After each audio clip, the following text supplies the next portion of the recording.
बिस्मिल्लाहिर्रहमानिर्रहीम। हजरत हारिस बिन किसरिक बयान करते हैं कि रसूल अल्लाह सल्लल्लाहु अलैहि वसल्लम ने फरमाया, मैंने मालकुल मौत को एक अंसारी के सरहाने बैठा हुआ देखा और तो कहा कि ए मालकुल मौत, मेरे सहाबी के साथ नरमी करना, ये मोमिन है। मालकुल मौत ने अर्ज किया, आप अपनी आंखें ठंडी रखें क्योंकि मैं हर मोमिन के साथ नरमी करता हूँ।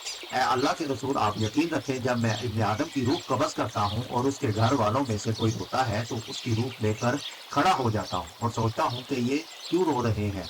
अल्लाह की कसम, हमने उस पर कोई जुल्म नहीं किया और ना ही वक़्त से पहले उसकी रूह कब्ज़ की। अगर ये अल्लाह की तकदीर पर सब्र करें तो उनको अजर मिलेगा और अगर ये चीखो पुकार और वावेला करेंगे तो गुनाहगार होंगे।